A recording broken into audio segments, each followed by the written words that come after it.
मनुस्मृति आधारित संविधान का मतलब हो गया कि अहीर का बेटा केवल भैंस चराएगा, दूध निकालेगा, और दूध जो बढ़िया बिना पानी वाला है वो ब्राह्मणों के यहाँ पहुंचाएगा। कोयरी का बेटा अब केवल सब्जी उगाएगा, वो डॉक्टर इंजीनियर नहीं बनेगा। अभी जो लोग कुंभ में गए हैं उनकी मुक्ति हो गई, खून फेंक फेंक के मर गए। धीरेन्द्र शास्त्री के बाप में अगर हैसियत है तो हमसे बात करें, हम उनको बताएं उनके कुंभ का क्या मतलब है, उनके धर्म का क्या मतलब है, उनके ग्रंथों का क्या मतलब है, उनके देवी देवताओं का क्या मतलब है। क्योंकि धीरेन्द्र शास्त्री लोगों को मूर्ख बनाने में आगे निकल गए।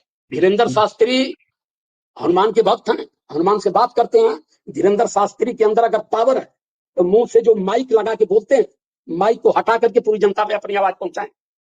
माइक इनके हनुमान जी बनाए कि माइक विज्ञान ने बनाया? मैंने सुन रहा था कि बहुत सारे धर्मगुरु रो रहे हैं कुंभ में कि यहाँ मिलिट्री क्यों मिलिट्री के हवाले होगा, जहां केवल भगवान है और संत जुटे हैं वहां मिलिट्री क्या करेगी? भाई क्यों मिलिट्री की मांग कर रहे हो? तुम्हारे देवताओं में ताकत नहीं है? लोगों में भगदड़ मची तो धीरेन्द्र शास्त्री क्या गहरी निद्रा में थे? धीरेन्द्र शास्त्री को लिखना चाहिए था कि कुंभ में भगदड़ होने वाली है, लोग मरने वाले हैं। नहीं जान पाए धीरेन्द्र शास्त्री। हम बाबू इन लोगों को खूब बढ़िया से जान गए हैं, बस हमारे लोग नहीं जान पा रहे हैं। दुख हमें इस बात का है। साथियों नमस्कार, हमारे साथ हैं राजकुमार यादव सर। आप लोग इनको सर सोशल मीडिया तो आप लोग देखते ही होंगे, तो सबसे पहले सर का बहुत बहुत स्वागत है सर हमारे चैनल में। आदर जय भीम, नमो बुद्धाय। जी सर, अभी कुंभ मेले में नए भारत का जो संविधान है उसके विरोध में जाकर वो लोग बात कर रहे हैं कि कुंभ मेले में एक पेपर की कटिंग आई अमर उजाला के, जिसमें बातें की जा रही हैं कि हिंदू राष्ट्र का नया संविधान बसंत पंचमी के दिन लागू होगा। उसको लेकर क्या कहेंगे सर आप? वो बहुत कहने के लिए तो लोग बहुत कुछ कह रहे हैं। हमने उनके बाप को बता दिया, जो उनके बाप जिन्होंने मनुस्मृति लिख करके गए थे वो भी आ जाएंगे तो भी हिंदू राष्ट्र नहीं बना पाएंगे। वो कहने के लिए जी तो बराबर कुछ कह रहे हैं, कुछ कहने की उनकी आदत है और हमें सुनने की आदत है। लेकिन सुनते सुनते हम इतनी तो सतर्क हो गए हैं और ये जान चुके हैं कि हिंदू राष्ट्र का उनका मतलब क्या है, वो हिंदू राष्ट्र चाहते क्यों, उनके हिंदू राष्ट्र की परिभाषा क्या है, हम ये चीज जान गए। वो कुंभ में नहा के लोग अपना पाप धो लें, बस यही बहुत है उनके लिए। हिंदू राष्ट्र का सपना जो देख रहे हैं वो गलत देख रहे हैं। जी, लेकिन सर संविधान की बात की जाती है, भारत में संविधान लागू है, उसके बाद कह रहे हैं कि हम हिंदू राष्ट्र का संविधान लिख चुके हैं, तो इसको किस तरह देखते हैं आप? ऐसा है कि वो हिंदू राष्ट्र का संविधान लिख चुके हैं, किससे पूछ करके लिखे? हम अगर सहमत नहीं है, संविधान तो सबके लिए बनता है ना, लेकिन हिंदू राष्ट्र का जो संविधान है वो सबके लिए नहीं है, वो केवल ब्राह्मणों के लिए है। हिंदू राष्ट्र के संविधान में केवल व्यवस्था ब्राह्मणों की है, तो हम उसको मानेंगे ही नहीं। देश किसी के बाप का तो नहीं है, देश तो सबका है। इस देश में हिंदू, मुस्लिम, सिख, ईसाई, बौद्धिस्ट, जैन जितने लोग हैं, भारत सबका है। और हिंदू राष्ट्र का संविधान जो ये लिख रहे हैं, हिंदू राष्ट्र के संविधान का मतलब है कि केवल ये ब्राह्मण राष्ट्र है। इसीलिए ये जगह जगह नौटंकी कर रहे हैं। कोई हिंदू जोड़ो यात्रा निकाल रहा है, कोई हिंदू स्वाभिमान यात्रा निकाल रहा है। तो एक तो हम पहली बात तो कि हम लोग भारत के मूल निवासी लोग हिंदू हैं नहीं।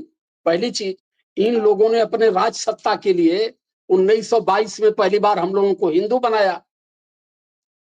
तब जब इन्होंने हिंदू बनाया तो उसमें मनुस्मृति का राज था, उसमें भारत में डेमोक्रेसी नहीं थी।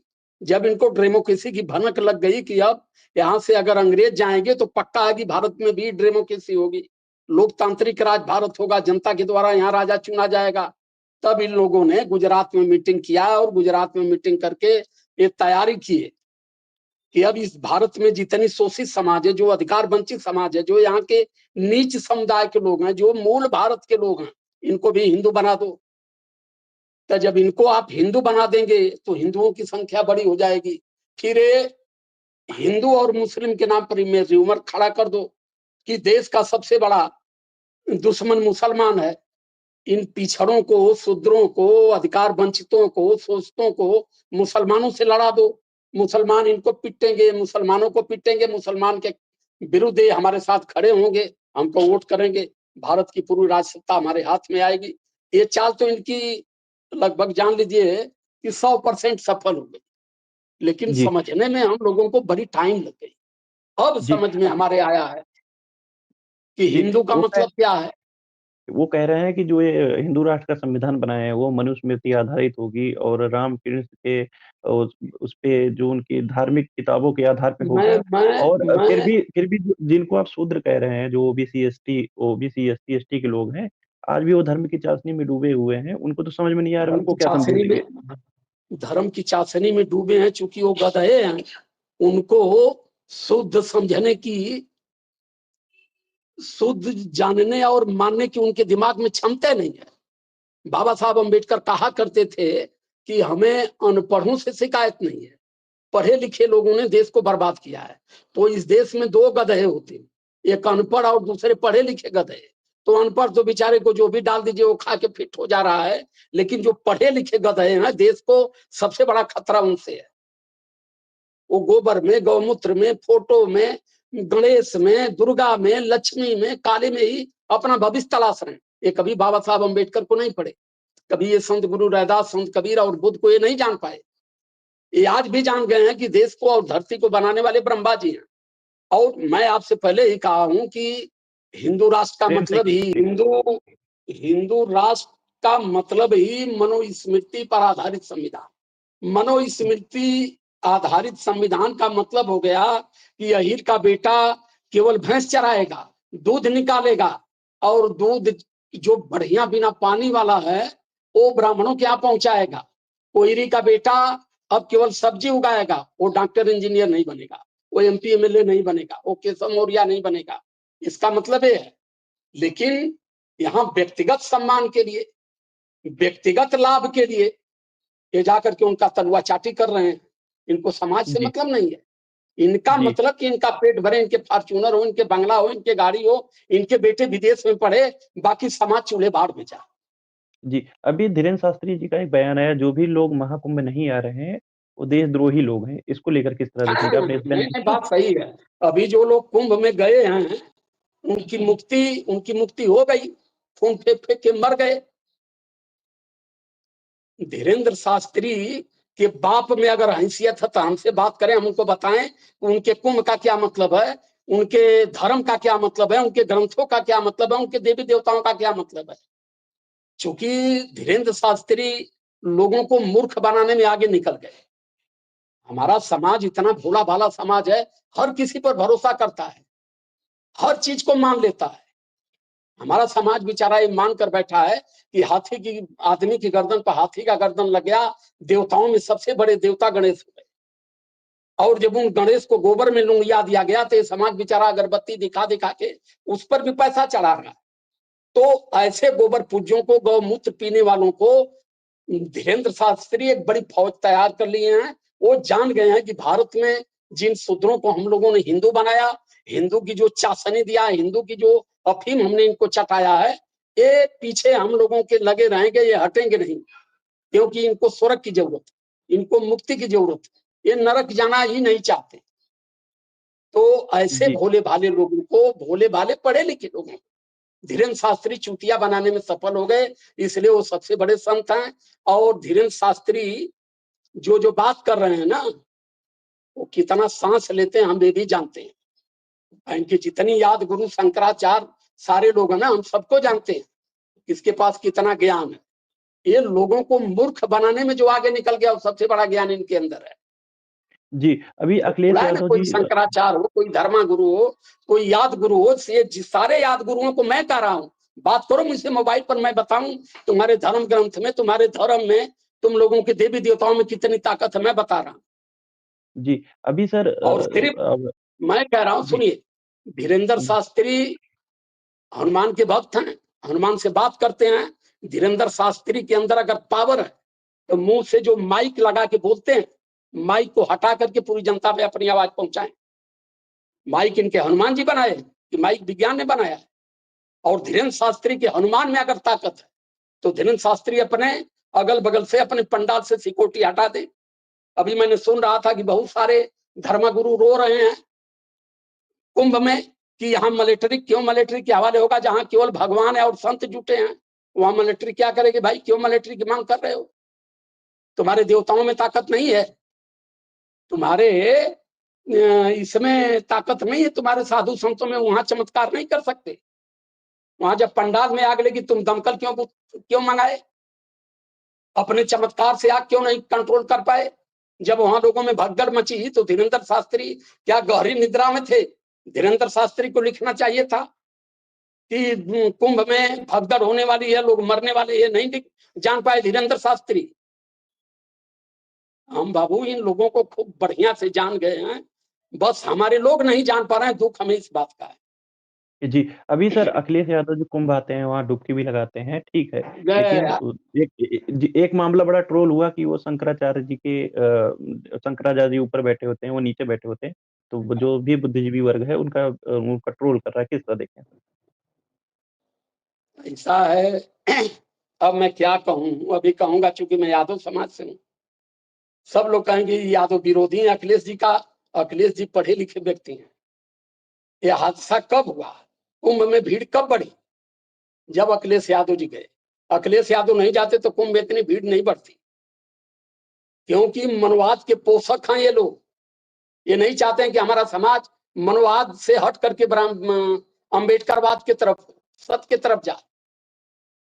इसमें अखिलेश यादव जी कुंभ में जाके बहुत बड़ी गलती किए हैं। उनको कुंभ में नहीं जाना चाहिए था। वो पढ़े लिखे व्यक्ति हैं, लेकिन कहीं ना कहीं उनके समझ में आ गया कि कुंभ की जो भीड़ जा रही है, मैं 2027 में मुख्यमंत्री बनना है, ये सारी भीड़ मैं नहा लूंगा तो मेरे पीछे ये भीड़ भी आएगी और मुझे ये सारी भीड़ वोट दे देगी।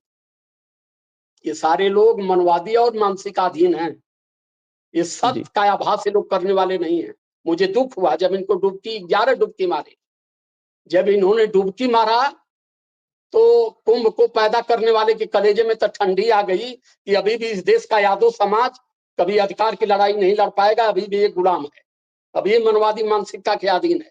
जब अखिलेश यादव डुबकी मार दिए, जिनकी कुर्सी गौमूत्र से धुला दी गई, कुर्सी गौमूत्र से धुलाई गई, वहां अखिलेश यादव को तकलीफ नहीं हुई। लेकिन अब यहाँ जब कुंभ में आना था तो कहीं ना कहीं इनका वोट खिसक रहा था। डुबकी मारे हैं वोट के लिए, लेकिन गलत कर दिए।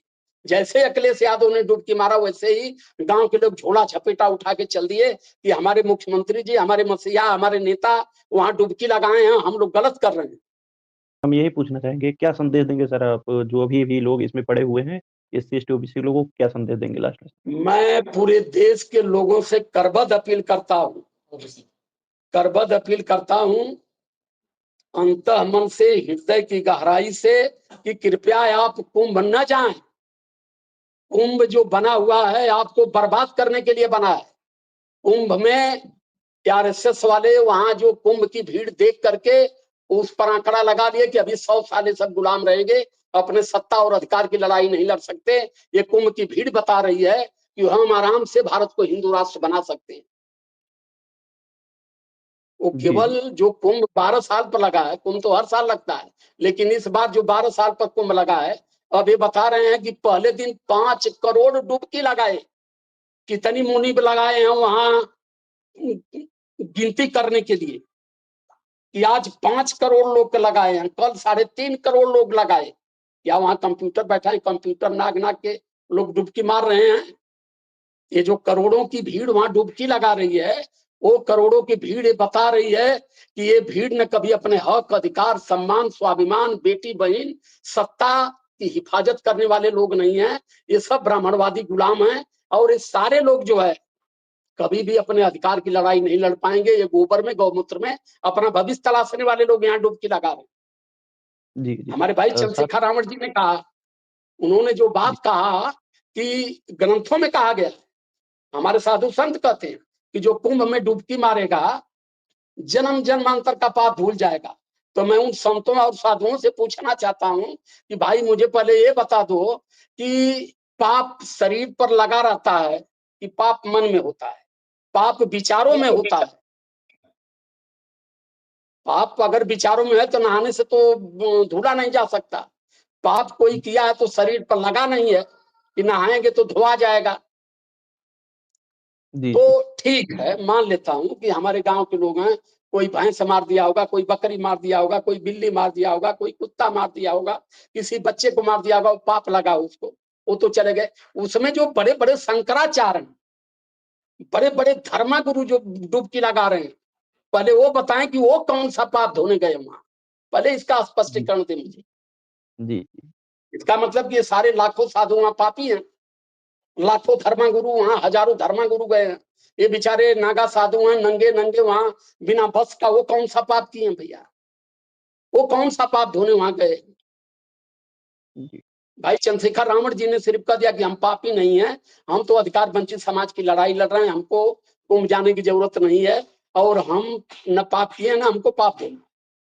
सब जी, नाच जी, गए मछली की तरह, सब मछली की तरह नाच गए कि ये जो सोचे इसकी ऐसी है, ये रावण है, रावण तो है ही है वो, रावण के मुकाबले राम थोड़े थे, रावण एक न्यायिक राजा था, रावण पाखंड को नहीं विज्ञान पर भरोसा करने वाले राजा थे। हम रावण का जी, सम्मान करते हैं, चाहे वो रावण हो चाहे चंद्रशेखर रावण। जी, जी। बहुत-बहुत धन्यवाद सर, आपने समाज को महत्वपूर्ण जानकारी दी।